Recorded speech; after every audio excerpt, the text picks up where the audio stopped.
Hello class 10th NIOS students. तो दोस्तों कैसे हैं आप लोग। दोस्तों आज से मैं आप लोगों के लिए लेकर आया हूं सोशल साइंस के टॉप 5 क्वेश्चन की सीरीज़। जैसे थी वैसे की वैसे स्टार्ट कर दिए दोबारा। कई बच्चे ऑन डिमांड का एग्ज़ाम दे रहे हैं, कई बच्चे पब्लिक एग्ज़ाम दे रहे हैं, दोनों के लिए ये बेनिफिशियल होने वाला है।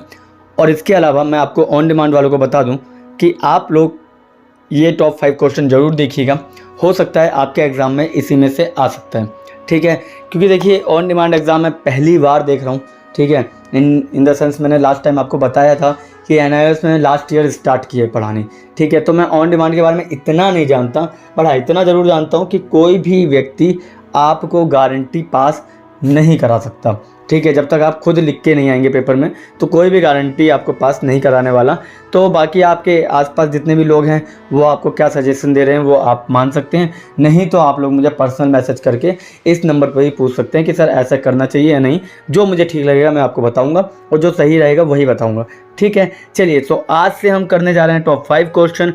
तो आज हम देखते हैं कि PDF 1 लेकर आया हूँ। और ये PDF अगर आप लोगों को चाहिए तो ये जो नंबर शो हो रहा है ना, नीचे नंबर दिख रहा है ना, इस नंबर पे आप मैसेज करके ग्रुप को ज्वाइन कर सकते हैं। उस ग्रुप में मैं आप लोगों को ये PDF सेंड कर दूंगा, ठीक है। चलिए तो देखिए आधुनिक विश्व से लेकर आया हूँ, यानी मॉडर्न वर्ल्ड फर्स्ट और सेकंड दोनों के अंदर मिल जाएंगे आपको।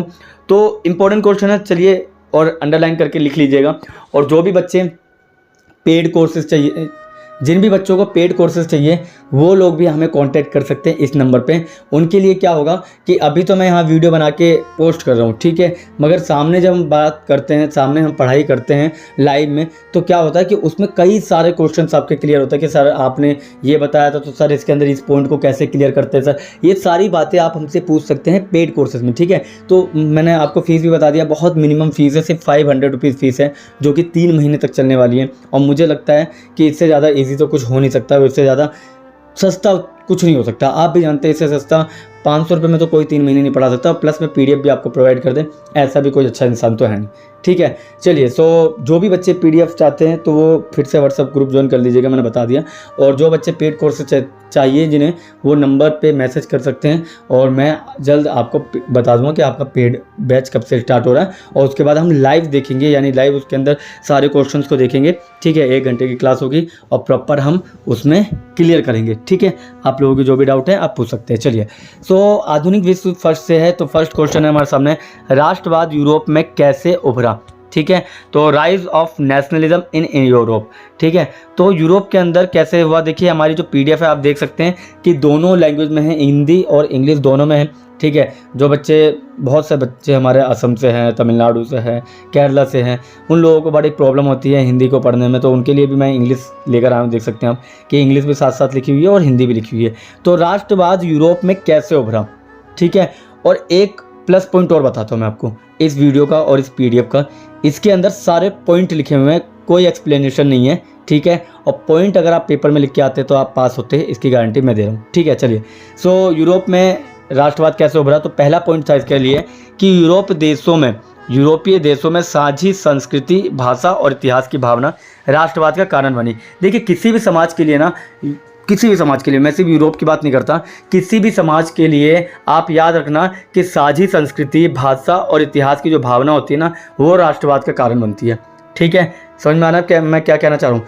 मैं कहना चाह रहा हूँ कि किसी भी देश की बात कर लो आप, ठीक है, भारत की बात कर लो, पाकिस्तान की बात कर लो, या फिर ऑस्ट्रेलिया की बात कर लो, किसी भी देश की बात जब आप करते हैं तो अगर वहाँ पे अलग अलग राज्य है, जैसे भारत के अंदर ही अलग अलग राज्य हैं, ठीक है, तो वहाँ तमिलनाडु है, वहाँ पे केरला है, फिर दिल्ली है, फिर असम है, मगर सबके अंदर एक जो यूनिक चीज़ जो है वो वहाँ की संस्कृति है कि हम सब भगवान को पूजते हैं, हम सब त्यौहार मनाते हैं, ठीक है। ये सब हमारे अंदर क्या है, सिमिलरिटीज़ है, हम लोगों के कल्चर है, ठीक है। और उसके बाद भाषा भी हो जाती है।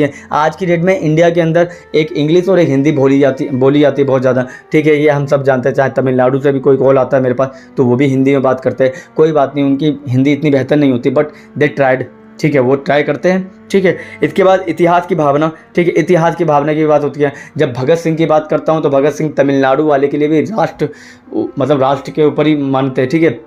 जितने भी हमारे स्वतंत्रता सेनानी हैं राष्ट्र के लिए गए हैं, ठीक है। और हम सबके अंदर राष्ट्रवाद की भावना आती है जब हम भगत सिंह के गाने सुनते हैं, ठीक है ना। और उसके अलावा जब हम महात्मा गांधी की बात करते हैं या फिर कोई भी बड़े से बड़े जो हमारे स्वतंत्रता सेनानी रहे उनके बारे में जब हम बात करते हैं, चाहे वो असम का इंसान हो, चाहे वो गुजरात का इंसान हो, सबके लिए सेम फीलिंग होगी उसके लिए, ठीक है। अभी आप देख लीजिए, अभी हमने वर्ल्ड कप जीता और world cup T20 world cup में रोहित शर्मा और हमारी टीम बहुत अच्छा परफॉर्म करके आई है और हम सबके आंखों में आंसू थे उस पल को एंजॉय करने के लिए, सबके, चाहे फिर वो जम्मू कश्मीर में रहने वाला बंदा हो या तमिलनाडु में रहने वाला बंदा हो, सबके लिए वो प्राउड मोमेंट था, ठीक है। जब हम अपनी संस्कृति, भाषा और इतिहास की भावना को जोड़ देते हैं ना, तो वो राष्ट्रवाद का सबसे पहला कारण बनती है। और इस तरीके से यानी पैट्रियोटिज्म जो बोलते हैं ना, ये हमें देखने को मिलता है, पैट्रियोटिज्म, ठीक है। तो पैट्रियोटिज्म का मतलब समझ में आ गया, नेशनलिज्म, ठीक है। तो फिर से मैं बता देता हूँ कि जब हमारी संस्कृति, भाषा और इतिहास की भावना जो होती है ना, वही राष्ट्रवाद का कारण बनती है,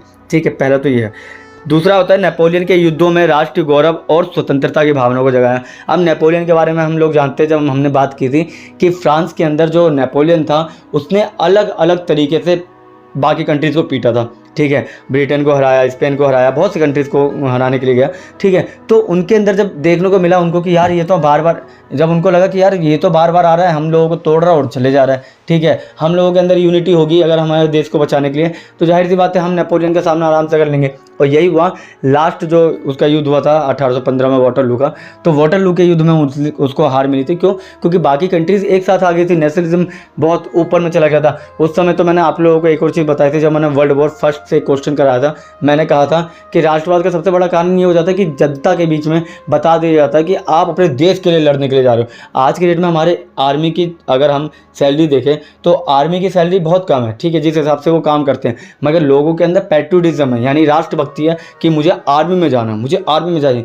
ठीक है, यानी कि हम हीरो बनने, ठीक है। वो सही में सच में हीरो हैं जो हमारे लिए बॉर्डर पे खड़े हैं, ठीक है। तो वो पैट्रियोटिज्म है ना राष्ट्रवाद के, जब वो गाने सुनते हैं माँ तुझे सलाम, ठीक है, संदेश से आते हैं, तो हमारे अंदर एक देशभक्ति अलग ही जाग जाती है ना। 26 जनवरी 15 अगस्त वाले दिन जब वहाँ पे हम गाने देखते हैं अलग अलग तरीके के, ठीक है। तो पैट्रियोटिज्म बहुत बड़ी बात होती है। और वहीं पर राष्ट्र गौरव युद्ध लड़ने के लिए सबके मन में जगा दी गई कि आप अपने देश के लिए लड़ रहे हैं और नेपोलियन से आपको लड़ना पड़ेगा।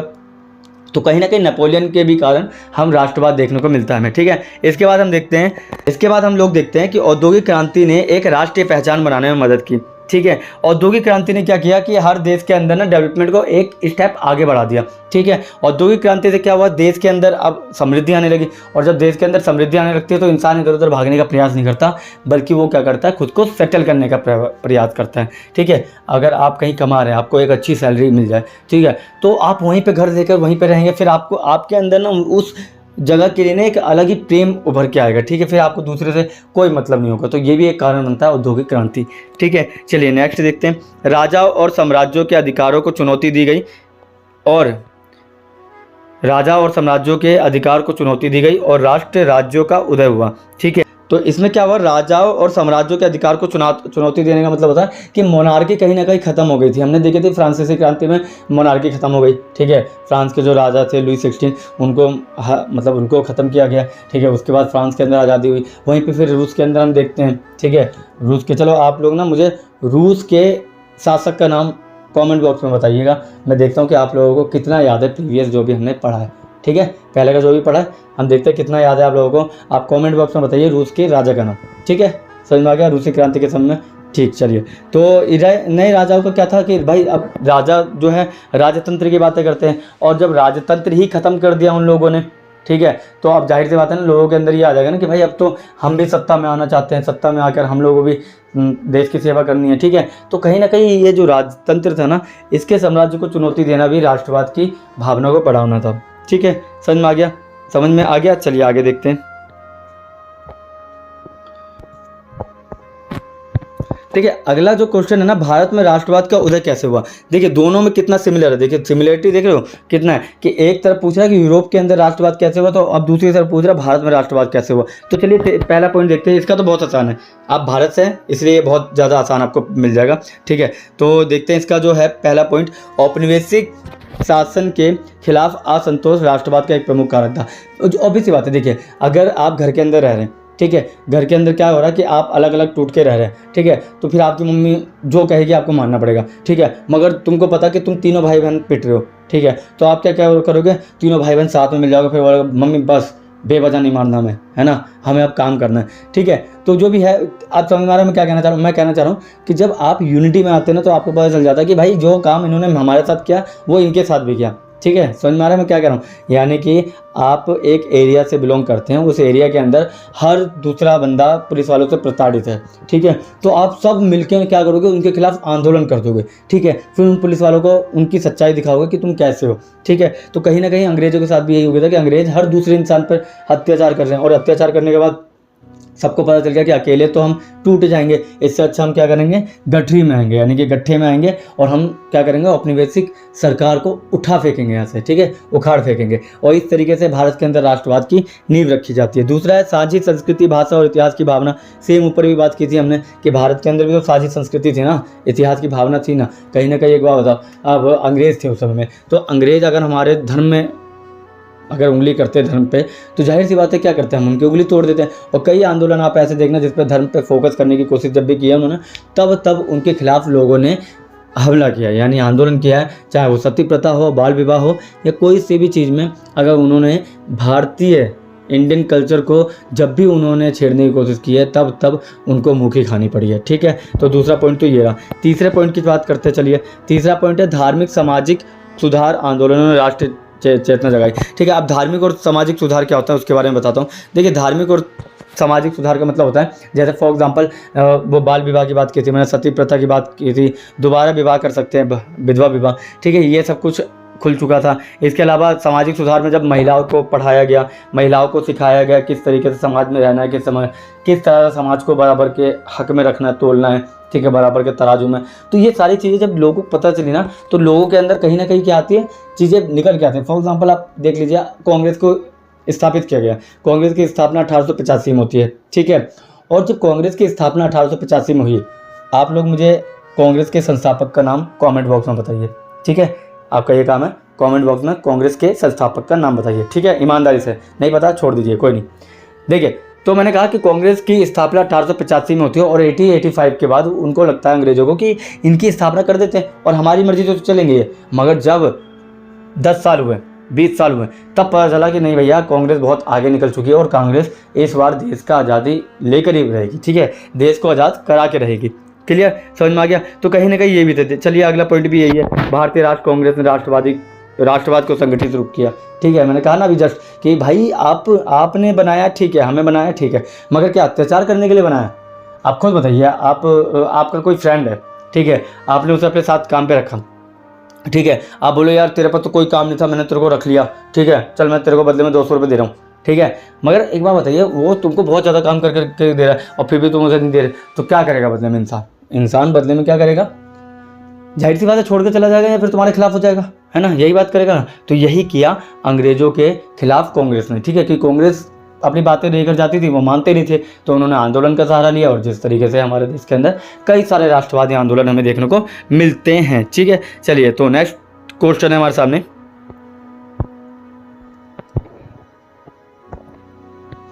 नेक्स्ट क्वेश्चन है हमारे सामने, वैश्वीकरण का क्या अर्थ है और ये कैसे हुआ, ठीक है।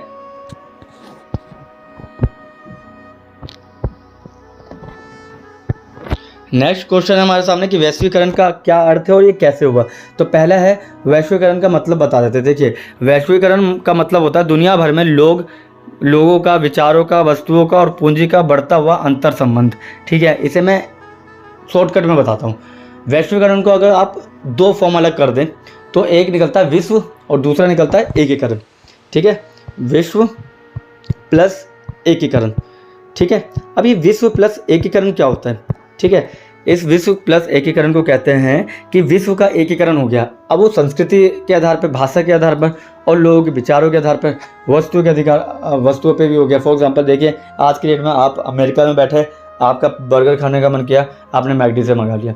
आप इंडिया में बैठे, आपका बर्गर खाने का मन किया, मैकडी से मंगा लिया, ठीक है। आपका मन किया चलो एंड्रिक ग्लेसिस के गाने सुनते हैं, तो अमेरिका में बैठे हैं तो सुन सकते हैं, इंडिया में बैठे हैं सुन सकते हैं। आपका मन किया जस्टिन बीबर के गाने सुनते हैं, आप भले ही श्रीलंका में बैठे सुन लिया, इंडिया में बैठे सुन लिया, पाकिस्तान में बैठे सुन लिया, ठीक है। तो आप देखो, गाना मतलब विचारों का आदान प्रदान हो रहा है, वस्तुओं का आदान प्रदान कर रहे हैं, ठीक है। आज के डेट में अगर आपको डॉलर खरीदना चाहिए, आप डॉलर एक्सचेंज में जाके डॉलर खरीद सकते हैं, है ना, डॉलर को बदल भी सकते हैं किसी भी देश में जाके, है ना।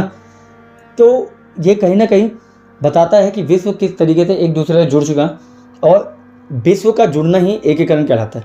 ठीक है। विश्व का एक दूसरे से जुड़ना ही एकीकरण कहलाता है। और वो किस तरीके से जुड़ना है, लोगों से जुड़ सकता है, विचारों से जुड़ सकता है, वस्तुओं से जुड़ सकता है, और पूंजी में बढ़ता हुआ अंतर संबंध, इन सब से जुड़ सकता है। ठीक है। अगला पॉइंट आता है कि औद्योगिक क्रांति और परिवहन।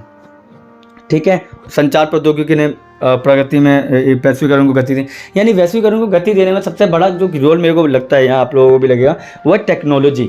ठीक है। आज की डेट में आप लोग यूट्यूब चलाते हैं, अब यूट्यूब चलाते हैं तो ऑब्वियस सी बात है ना, यूट्यूब के अंदर आप कुछ भी देख सकते हैं।